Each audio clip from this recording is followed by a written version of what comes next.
Hi, and welcome to tonight's TARDIscuss episode number 5, where we are discussing the Tsuranga Conundrum. Tonight, we are going to talk about what we missed last week, a little bit of episode trivia, and then we're going to dive into the TARDIS and discuss some episode hills we are going to die on, and then just give you a quick preview for what we're going to talk about next week on TARDIscuss. I'm Emily, and tonight I am drinking on brand in my That's Normal tumbler some elderberry, elderflower found. That's what this is called. And our question of the evening is best peripheral character. I'm going to let Lorena and Lara think on that.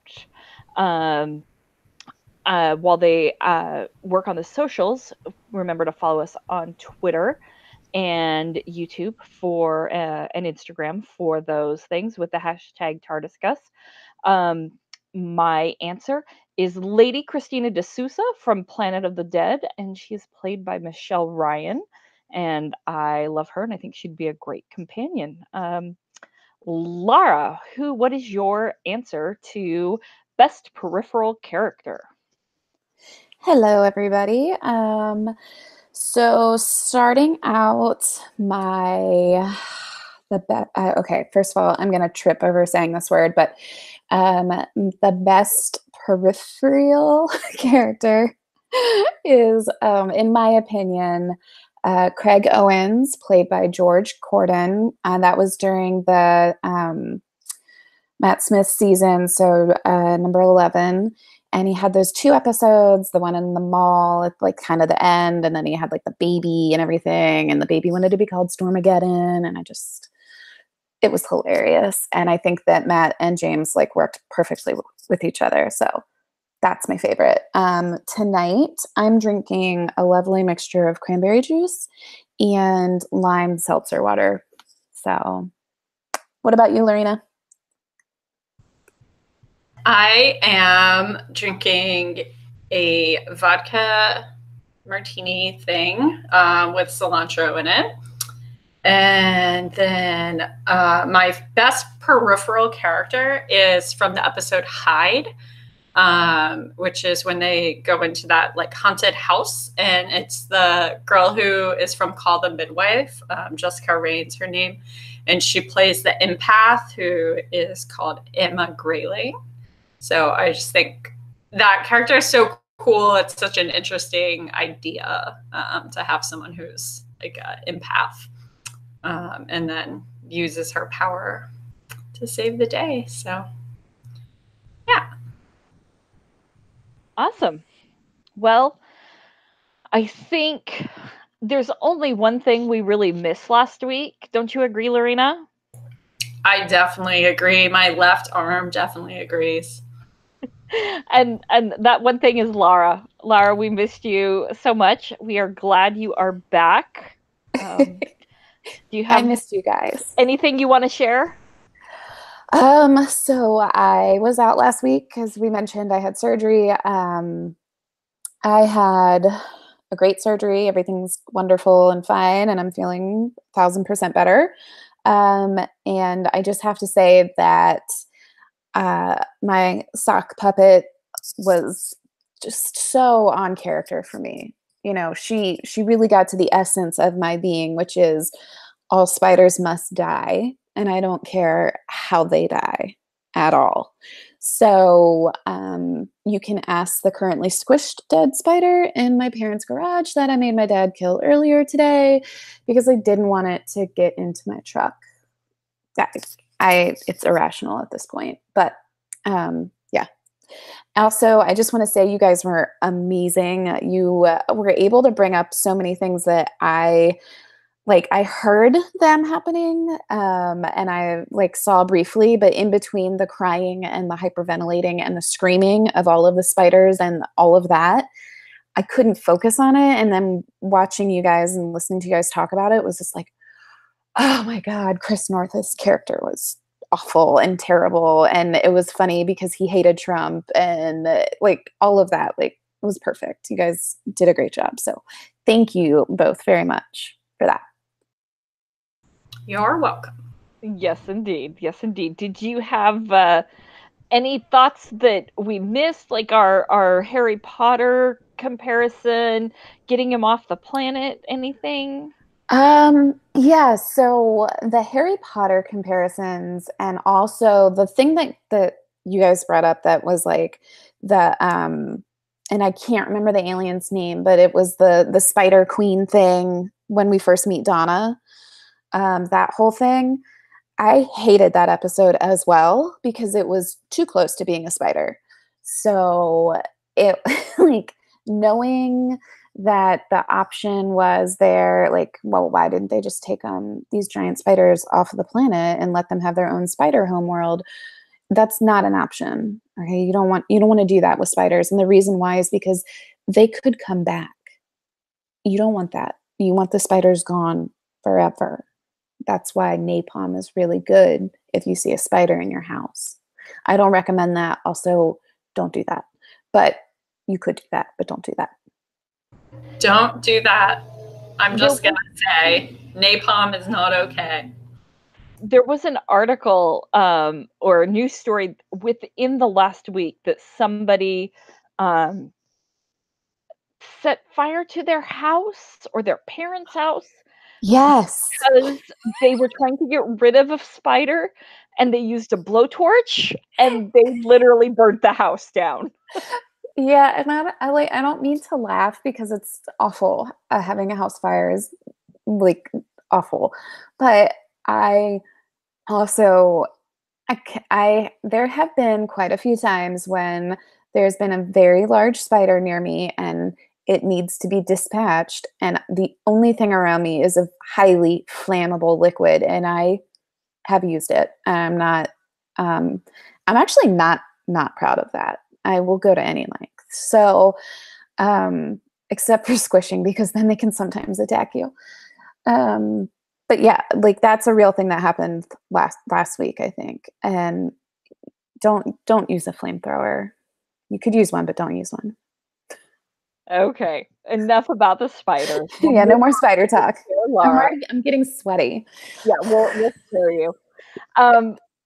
Really quickly, we are going to talk about a few quick things, non-episode related. You may have heard just a couple days ago, our dear number 11, Matt Smith, is going to the Star Wars universe to play young Palpatine.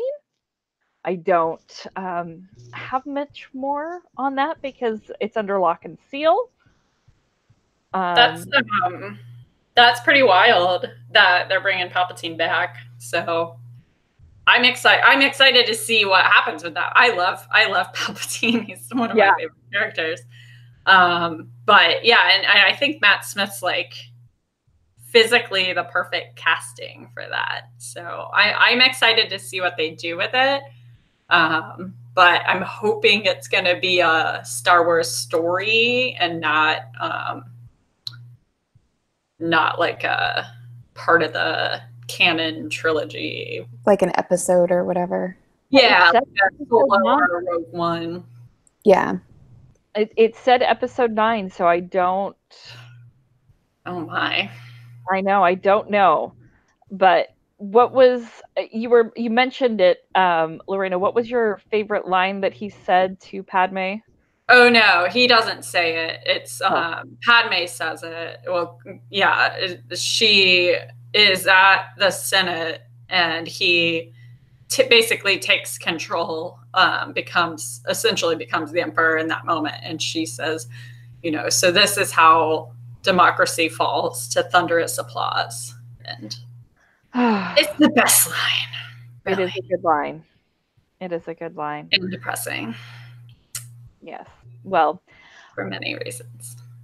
Also, in some casting news, it came out a couple weeks ago, right around Halloween. Michelle Gomez, Missy, is in Netflix's Chilling Adventures of Sabrina. It's very scary and dark. Jamie W. wrote about it on That's Normal. You should check it out. I watched all 10 episodes and it was still too scary and too much for me to watch. Um, Alex Kingston, our Darling River song, is in a Discovery of Witches. It's currently airing in the UK and coming soon to the US, I think in January of 2019. So keep an eye out for our Doctor Who alums in these great things. Martha Jones, Freema Agyeman, I don't know if I'm saying her name right, is on New Amsterdam in the US. It's an NBC medical drama. So she's playing a doctor there too. So fun to see her in that. The other non episode specific stuff, rumor has it there is no Christmas episode this year, which I don't know how I feel about that. Well, I know how I feel about it. Yeah. I know how I feel about that. It's not okay. Like, I don't know what Christmas is canceled. That's kind of how I feel.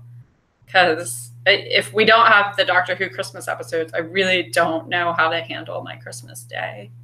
It's such a part of my life now. I definitely care about that the most on Christmas. So yeah, I'm laughing, but it's like actually true. If we're like with people with my family and their children, my nephew and now niece, and we know it's gonna be loud, we'll like wait and watch it later, like the next day in the evening, for optimal watching experience. But yeah, I'm very anal. You can ask Emily, who's watched TV with me. If I'm in this show, you don't interrupt. It's very disrespectful for me. But yeah, no, they better have a Christmas episode. And if they don't, it's seeming like they don't. Is it totally rumor still, or is there more like official confirmation? I'm checking. This is The Sun. That's not, totally reliable. But they're saying the first time in 13 years, it's just not happening. How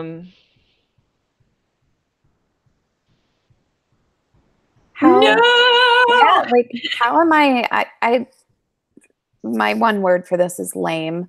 To expand on that, my words for that is, how am I supposed to bring the Christmas season to a close if not by relaxing to Doctor Who on Christmas Day, drinking a little bit of scotch underneath some blankies, and knowing that I don't have to move the next day or be around family or friends or anybody. I can literally not move off my couch for hours. And now I'm not going to have that. So thanks for ruining Christmas. I know. I mean, your Boxing Day sounds really good. I'm loving that. This also, it says,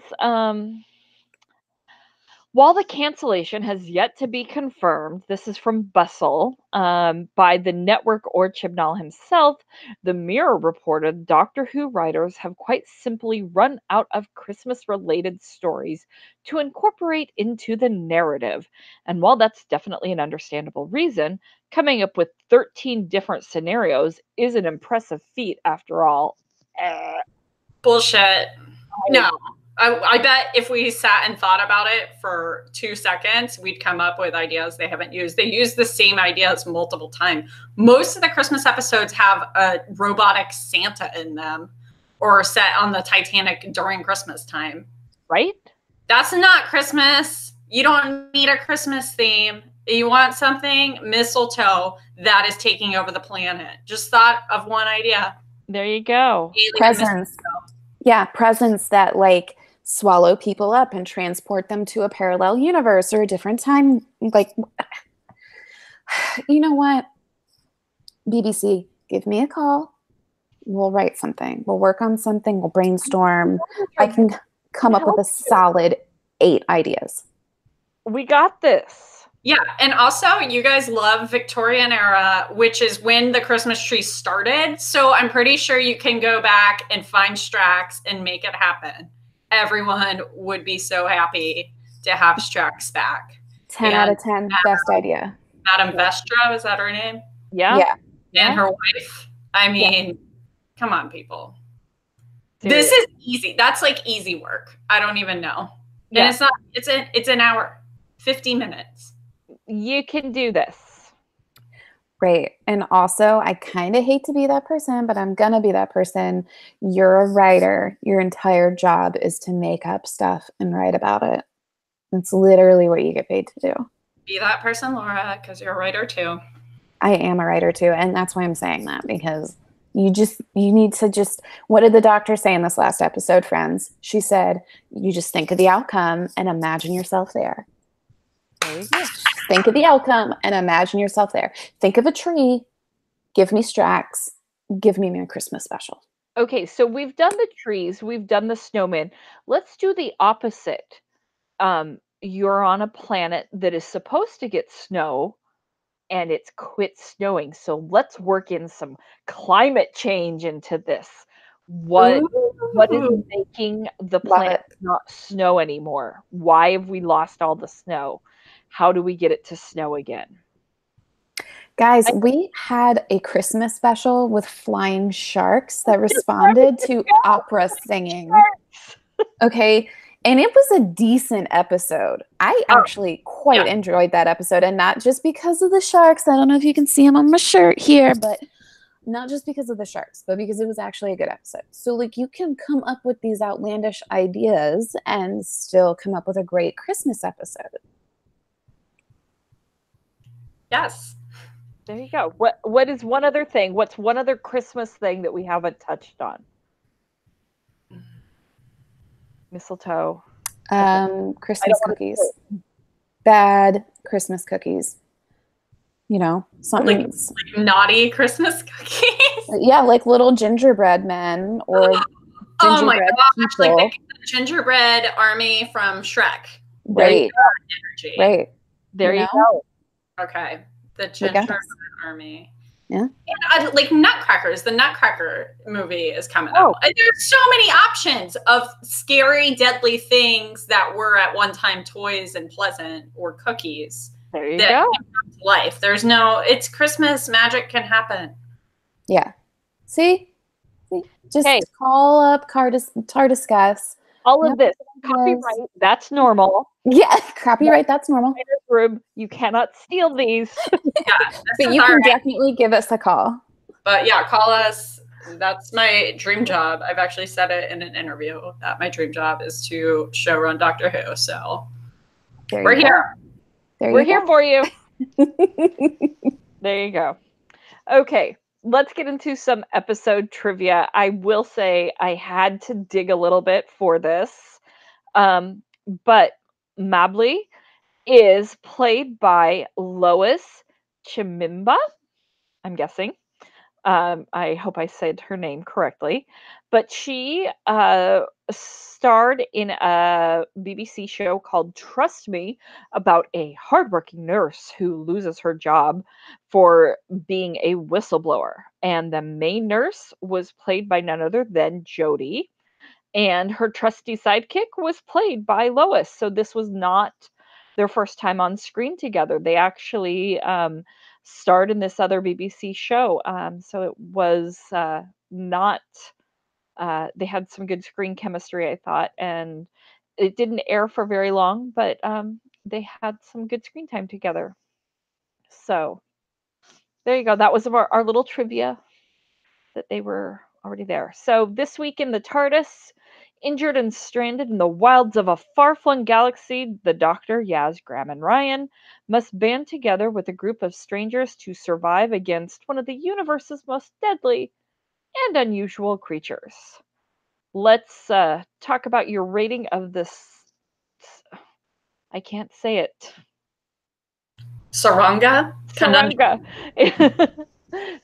Conundrum. Lorena, why don't you start us off on your rating and your thoughts on the episode? Yeah, so I'm rating it a 7. I really love a good ticking clock on a spaceship episode. I really enjoyed 42, which is clearly a ticking clock. They have 42 minutes before they are in the sun. And then actually the Satan Pit two-parter is a bit of a time clock once the Ood are possessed by not Satan, unknown being, Toby, that Emily can't watch. So I do love a good time clock, or like Waters of Mars, same idea. So this was that to me. I felt, you know, so fast paced, just like a fun energy. And then you add in the Pettine, and I was all in. Like, I really felt it was well balanced, and that they had, you know, like enough plot lines and enough elements moving, and that the edits between it were really well timed and organized. So I really appreciated that. And then we got a good amount of like main character, like companion character, and also the Doctor character arc developments that are, you know, the through arcs. So that was exciting for me. And then I thought that, you know, they had like their pacing was, I thought the pacing was good. There were a couple times, one time that was a little meta, and then the second time that was just annoying, where there was too much exposition and the Doctor was talking too much, and Jodie talks a little bit slower than the other Doctors have. So it was like, I'm spewing all this information at you, but I'm like so excited about it that I'm going to really explain it in slow, passionate detail. And, you know, we're our ship's being eaten. Like, you know, we don't have time for that. So that was a little annoying when she is like expressing her passionate love of the antimatter machine, the engine drive. And then the other time was when the computer system was explaining what the Pettine was. And then that was meta, because at the end she's like, well, on the plus side, I now feel really informed. So it was like, okay, well, now we all know what the Pettine is in this really convenient expositional way. So that, to me, it was like a little too much. That one I was fine with because we needed to know what it was, and no one did. But it did seem, you know, the second one, the antimatter engine, that bothered me. That knocked me down some points.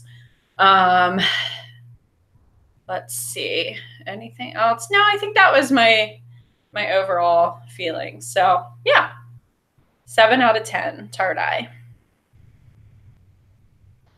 I'm gonna go with I was a 7, but I think I'm more of a 6.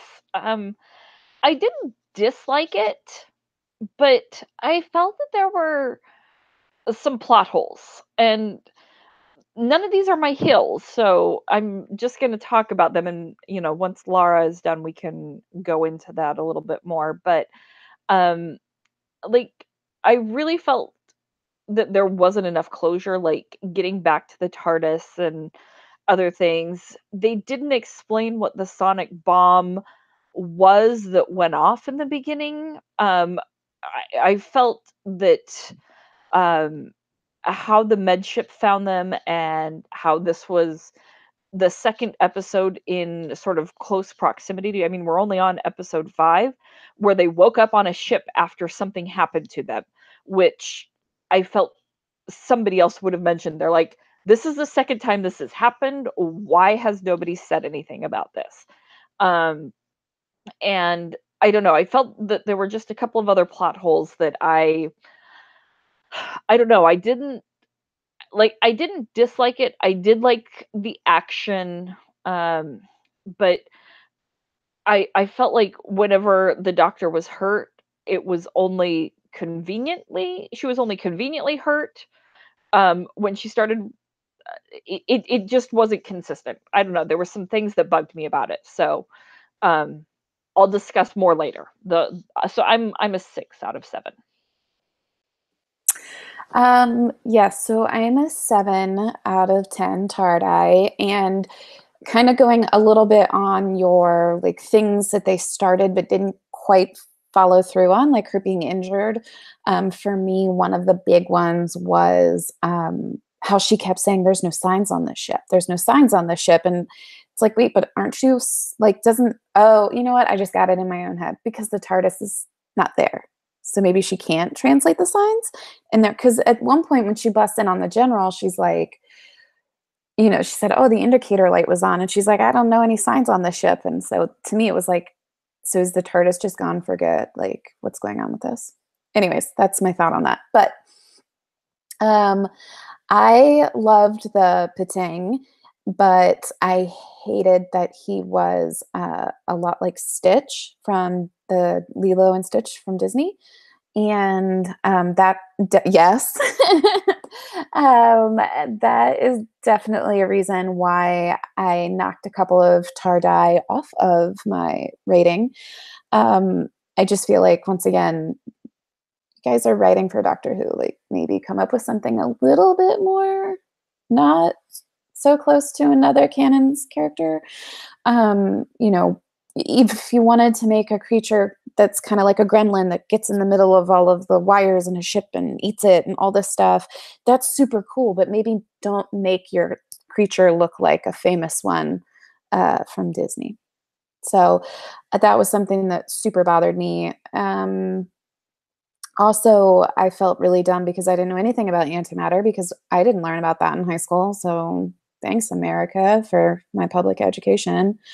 And when Graham went to once again like fist bump Ryan and he was like, "Nah," I was just like, you guys are going to fist bump at a time and it's going to make me cry because that means something awful is happening. I just know they're going to do that.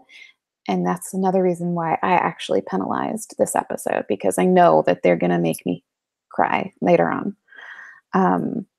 You have a very good point, and it's a very good point, but I refuse to accept your really good point because I don't want you to be right about it, because I'm gonna be really mad if you're right about that point. Yeah, I want to be wrong. I don't think you're going to be right. I think once Ryan has worked through his own grief, that's when he's going to be able to fist bump him. Because right now he doesn't see Graham as granddad. And I think those two moments will come together for him. And then he'll see him as, you know, someone who's his family for real. And then he'll be able to fist bump. And then something horrible will happen to Graham. Stop! I don't want anything horrible to happen to Graham. Then I will be like, Christmas really is canceled. And this is why they're out of ideas, because they're in mourning. That's why. So let's not. I don't want any of these companions to die. They wasted their souls on the death of Graham. Yes. Well, hopefully no. Exactly. Let's see. Did you have anything else, Lara? No, I'm just kind of looking at my notes here real quick. Yeah, I did actually really like this episode for all the reasons that I docked it a couple of Tardis. And also I have decided that the plural form of TARDIS is Tardai. I just went ahead and made that judgment call. So I really did enjoy this episode. It was fun. It, for me, was like a good Doctor Who episode. It wasn't too deep, and I needed that after Rosa. It wasn't too upsetting, and I needed that after the Arachnids in UK. So for me, this was a good episode. There were just a couple of little kinks in the system that were like okay. So, but yeah, like 7 out of 10. I'm happy with that number. And I think the BBC should be happy with my rating too. Okay, then. Well, let's take a look at the fun little twist they threw at us about making male pregnancy a thing and what that looks like. Lorena, what did you think? I loved it. I thought that it was a fun thing to do. I thought, I liked the character they chose to make pregnant. And he seems so like spring break bro, or like a Biza bro, like didn't use his protection and now he's pregnant. You know, and then I thought the companion's reaction was just like, oh, that's a thing aliens can do. Like, all right.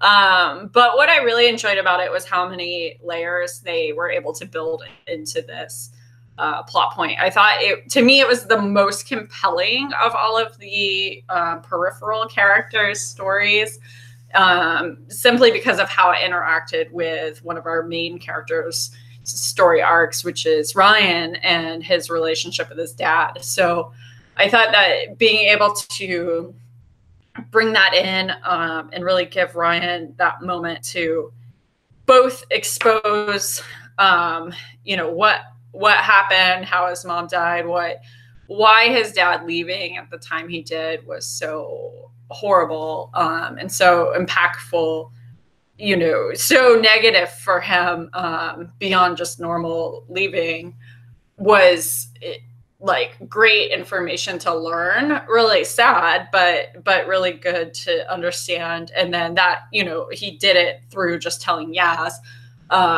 made it so Yaz then learned this information. You know, she didn't know about him, even though they had, you know, been at primary together, so they would have known each other at that point. And I really enjoyed how they had that happen. And then by the end, they did the humorous doulas of Graham and Ryan, and really did that like gender stereotype swap. That was fun to see happen, and really gave, I thought, Graham and Ryan a moment to embrace like paternity, and like parenthood, and just like the amazingness of being able to create another being in yourself. And so I really love that they made that into kind of a big deal, that it was just like, you know, I was present at my nephew's birth, and it's crazy. Like, it's just really amazing. Like that, it's not explainable. And I thought they portrayed that well, for those characters, where they were like, this is really happening. And what a blessing you're having this child. I don't know. And then I just loved, you know, when it ended and he had given birth, and Ryan's like, you know, or he was scared while giving birth. You know, Ryan was like, you don't have to be perfect. You just have to be there. And that really moved the guy, what was his name, Yoss, to say like, I can do this, you know, I can be a dad. And then he kind of reiterates the point to his son once he's born, and I'm like gonna cry. So yeah, how did everyone else feel about this? I think Lara should talk, since, you know, she's the only one of us who's actually birthed a child. Yeah.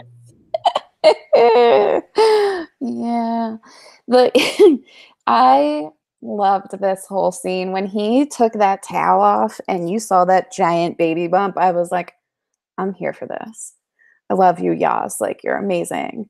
And it was so funny when he was like rubbing his belly, and he was like, oh, you know, it's been exhausting. And Yaz says something like, oh, 9 months. And he goes, no, a week. And I was just like, oh, buddy, if I could have done it in 1 week, I would have 1,000 times over.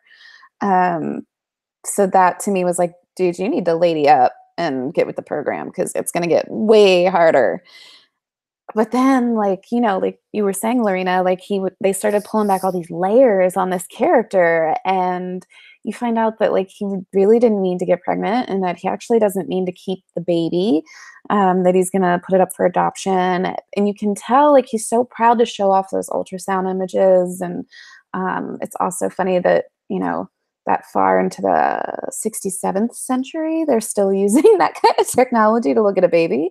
But it was really like, it made you actually really love the character, and it made me stop being so snobbish and being like, oh, a male's pregnant and he needs to get over it. Like, us women have been doing it forever, because for his species, those men have been doing it for forever. And that was a good, like, take it down a notch, Lara.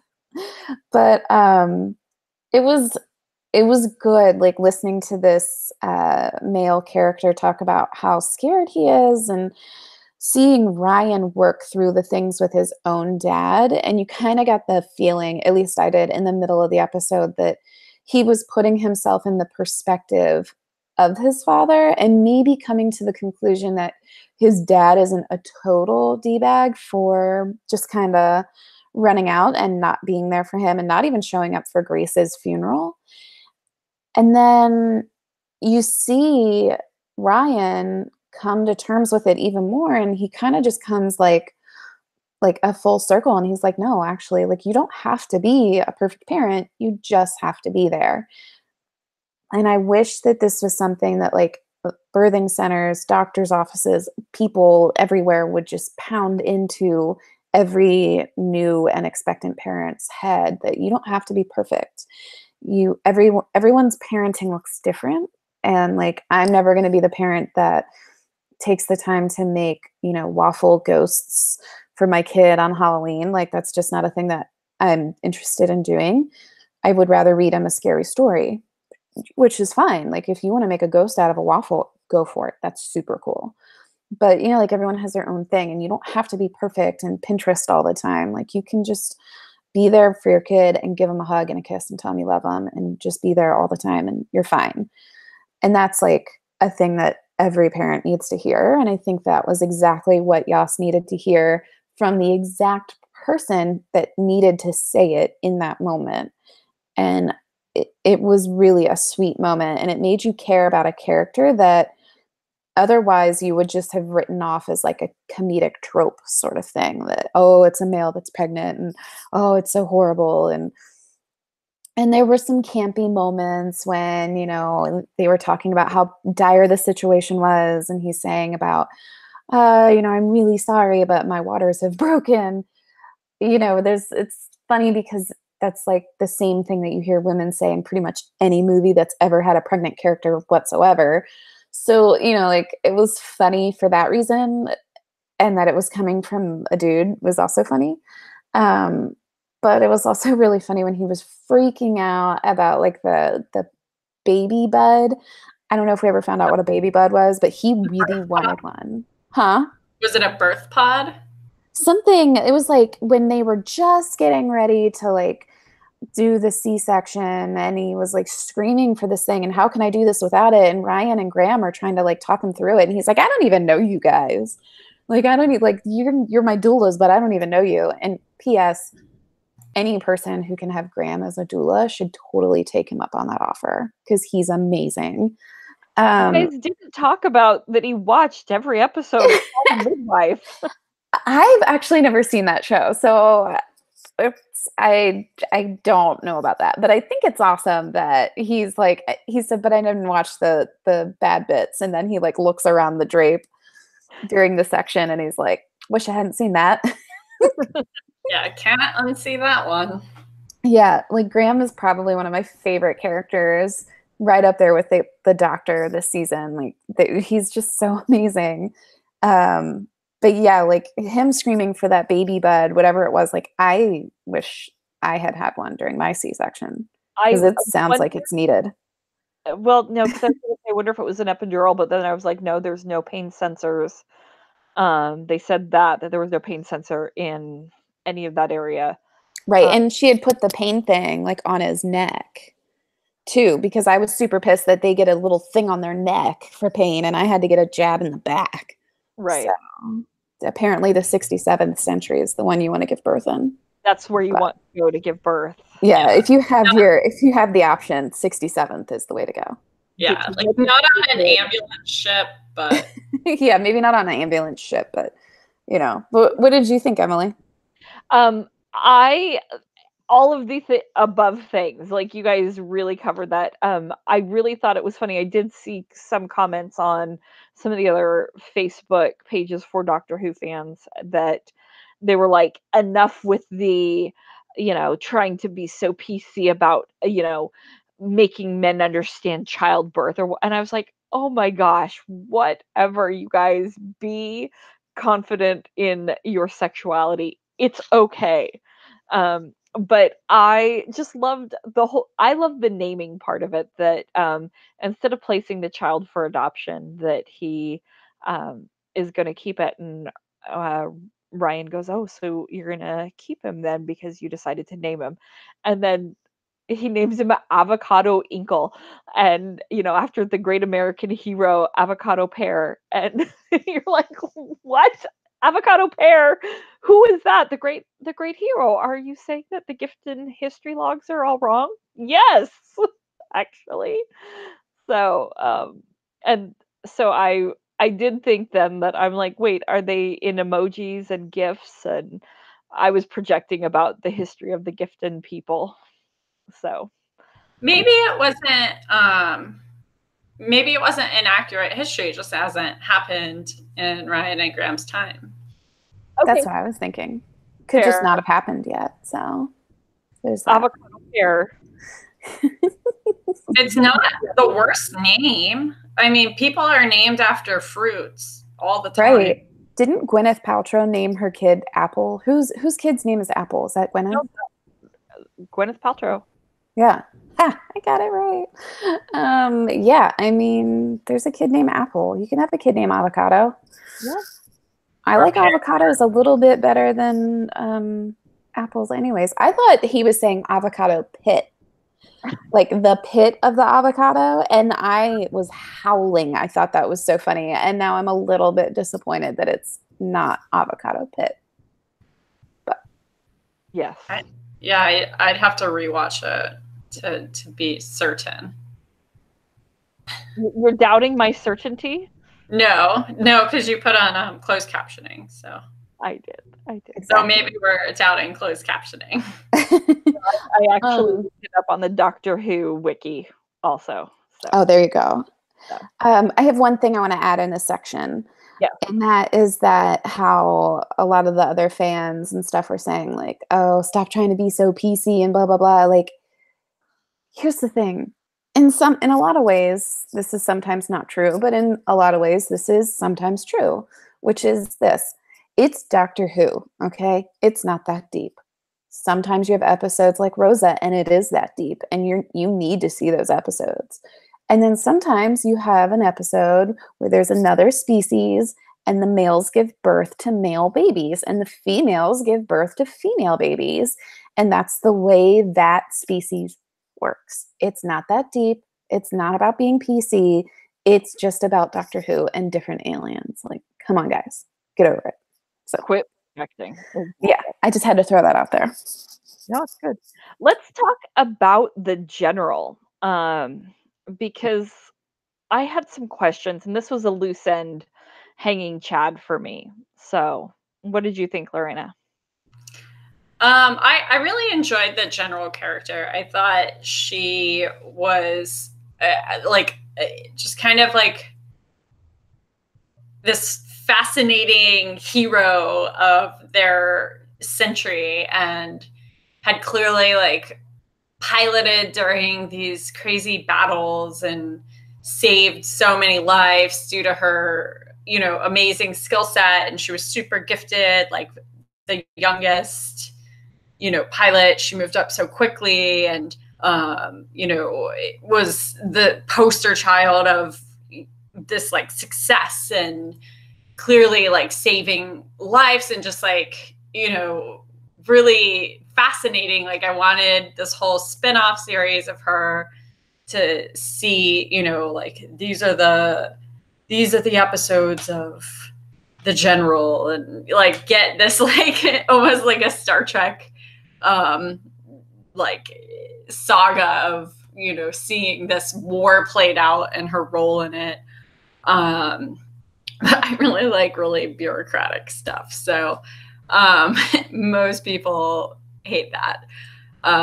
But yeah, I thought she was so interesting to me. And I thought that the pilot's heart was this cool, like, unknown disease that the doctor knew, but we don't. And I was quite pleased it didn't get explained, and that it clearly was something that would kill you, and everyone knew what it was, and that you got it only if you were this type of neuropilot.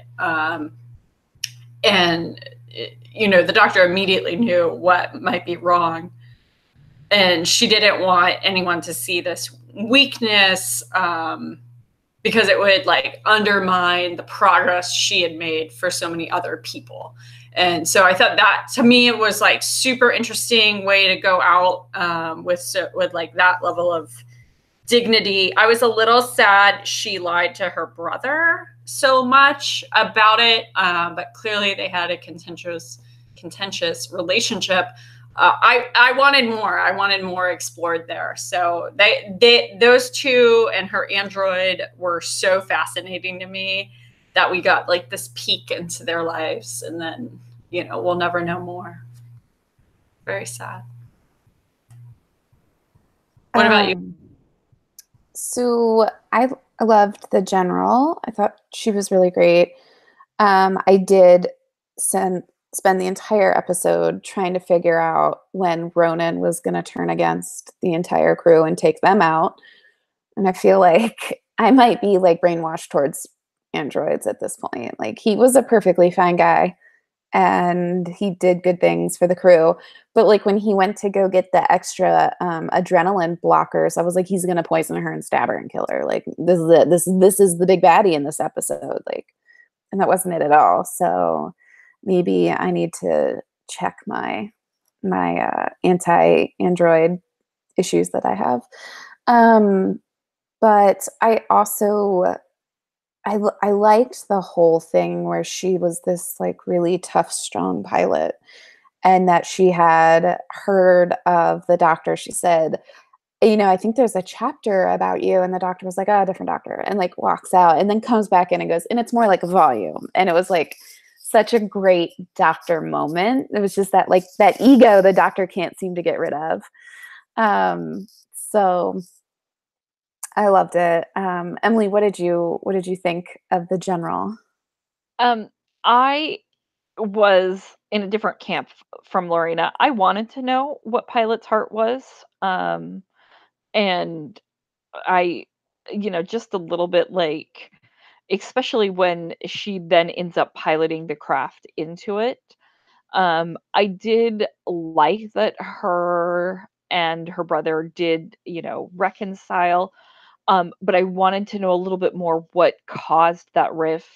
So that's sort of, I guess, where I fall into the same camp as Lorena, that um, I wanted more. I wanted to know more about them and where that rift came from. She looked down on him because she was just an engineer, or he was just an engineer, but obviously he had trained and, could fly just as well, and he was able to rig up something for her to fly in, and see that,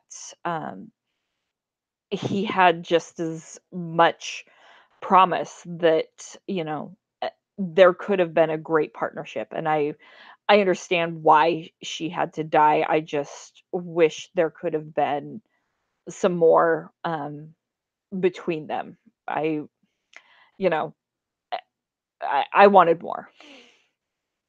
So um I think we only have a few minutes left, and I think we want to talk about what I'm going to call our favorite villain so far, if we could.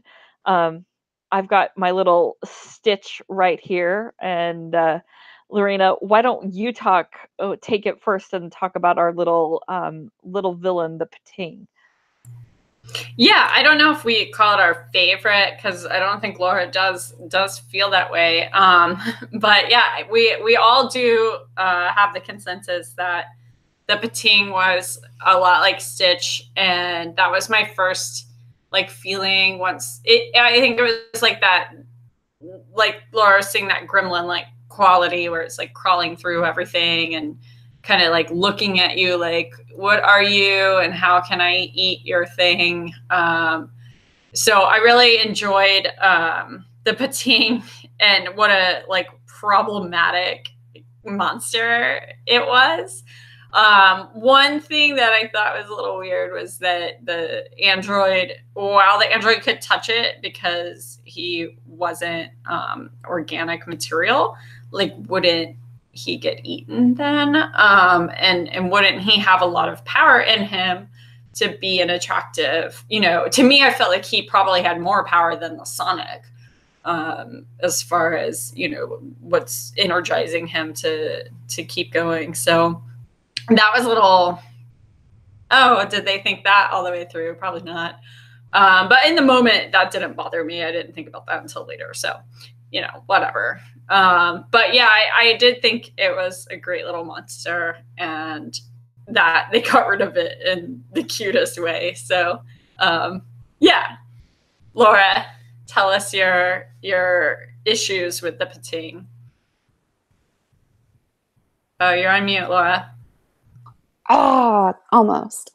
So I love Stitch, and I said that earlier. I love him. I think he's great. And that the Pettine was like super close to Stitch was not like a breaking point for me, but it wasn't like the coolest either. But I don't see the Pettine as being bad, like a villain. Like I see him as just being like a ravenous alien species that's literally just trying to get a meal, and he's not real concerned about what the meat bags are doing, because they said like he's not a carnivore. So, and that might be why Ronan the android was like spared, kind of, because he resembled a human, maybe, or a humanoid species. I don't know. I'm spitballing on that one, but I thought that, he wasn't really a baddie. It was literally just him wanting to have a good snack, and I love snacking, so I get where he's coming from. And that my only other thought on the Pettine is this. Funko, when you go to make the Pettine pop, I want the belly to glow like it did in the final scene that he had, because he just looks so happy and warm and content with that bomb going off in his belly, which was, the exact opposite of how Yoss looked when that bomb went off in his belly. But Emily, what did you think?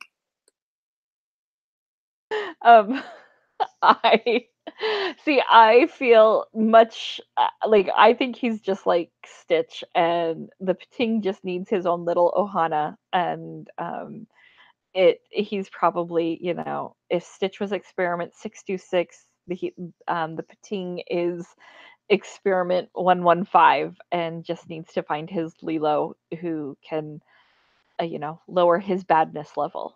And the BBC is really going to be missing out if they don't turn him into a plush super quick and get that done. And I can just imagine like family Halloween or Comic-Con costumes where the mom dresses up as Jodie, the dad dresses up as a pregnant Yoss, and the baby is going to be dressed up as a Pettine or the dog or whatever. I can just, see the costumes next year for Comic-Con or Halloween. So um, I did find it interesting.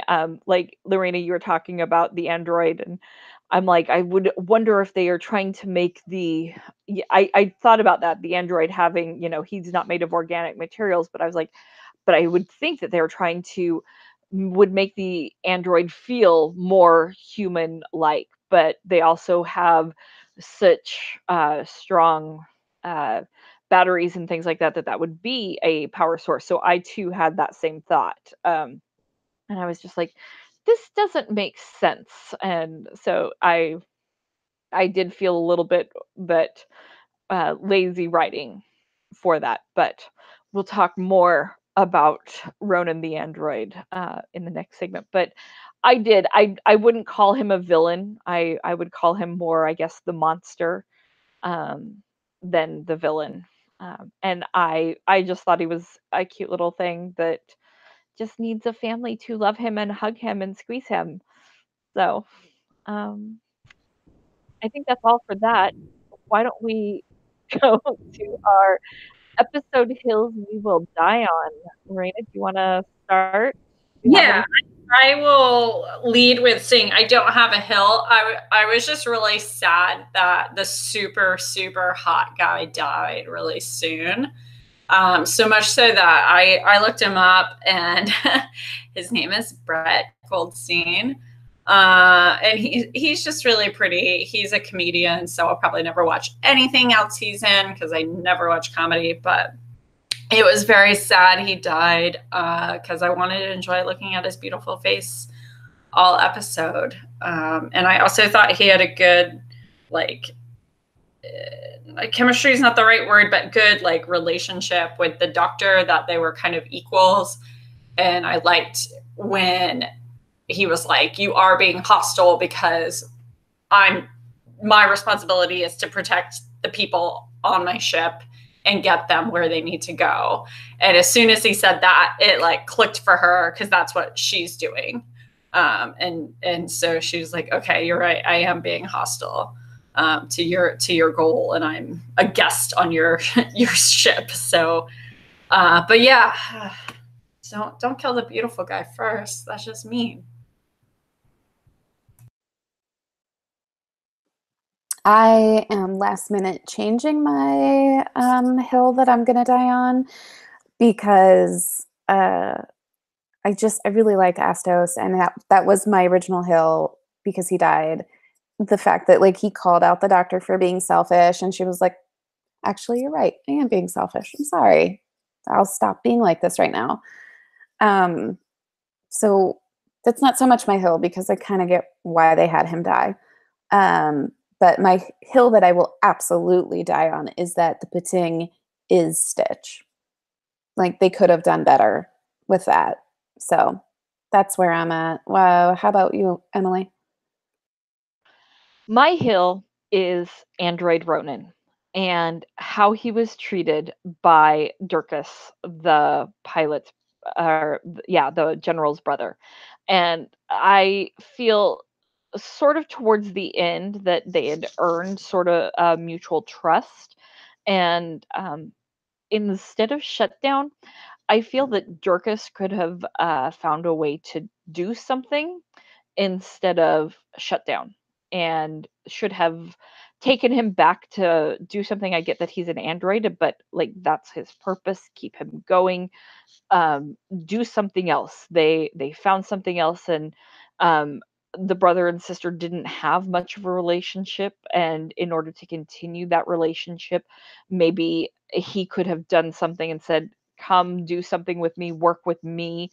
Let's continue this. Tell me about my sister. Do some other things, even if it was like classified. Do whatever you can, whatever you can tell me. Um, find a way to not shut down the android because that was, turning off his life because the general has now died does not seem a good thing. And so that is my hill, is how his life had to be ended because the other person's life had ended. Find a way. Life finds a way. That is my hill. I didn't like it. Any thoughts on my? I think that's fair. Yeah, I mean, I was kind of hoping that like Ronan and Turkis would like come to uh I don't want to say understanding because I mean Ronan's an android, so I don't think that he really like had a beef with Durkis, but had hoped that like Durkis could have gotten over his beef with his sister having this relationship with an android, having this android in her life. And like they could go off and go on like crazy space adventures, and just have fun. And that didn't happen. And I agree. I think that was kind of crappy. So I disagree. I thought that Ronan had lived his life and his purpose, and that he was complete, and it would have been unfair to him to make him keep going and serve someone else. I thought that he had done a really difficult and great job, and that was something that he was proud of. And it was his time. It reminds me of the half being from the Cassandra episode, where it's not when she's the trampoline, but when she like takes on, like possesses Rose, and they're in the giant cat hospital, and you see this like half being is devoted to Lady Cassandra and has to, it's like his privilege to serve her. So that was the feeling I got from Ronan, and I really think it would have been wrong to make him continue living after he had completed his purpose. And clearly, like, as much as an android can love anything, that was he loved the general. So I disagree with you guys on this. What if he had wanted to? What if that was his I think he would have expressed it in that moment, because clearly Dirkus was reluctant to let him go. I thought that was clear. And I think he would have said, hey, I don't want to, I don't want to go. Like he would have expressed it, and he didn't even have like an inkling towards it, I felt. But he didn't shut down immediately. Like, my purpose is done. Bye. Like he had dignity about it and understood that, they wanted to do the proper farewell, which, oh my gosh, we didn't even discuss that. That part was so beautiful. Mm-hmm. I don't know. I didn't think he wanted to continue. That was my understanding from how he was acting. Okay, fair enough. Lara, did you have anything else on the incanting for the general or closing thoughts? No, I'm still stuck on my hill, to be honest. So that's where I'm at. How about you? I'm sticking on my hill, and I want a plush Pettine. Those are my things, my closing thoughts on the Tsuranga Conundrum. Yeah, good call on that. I'll just say, hopefully the plush Pettine isn't toxic to the touch. True. Well, thank you all for joining us. Next week, we are going to be talking about Demons of the Punjab. Tonight is actually Diwali, the Hindi festival of lights, so somewhat timely. We will all be having different forms of Punjab or Indian food, and some chai or other Indian-inspired flavored drinks.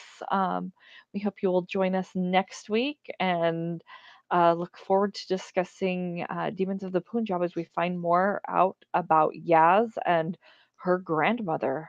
That's a little bit about what we know for next week. So look forward to talking to you all next week. Thanks for joining us. Thanks. Bye. Bye.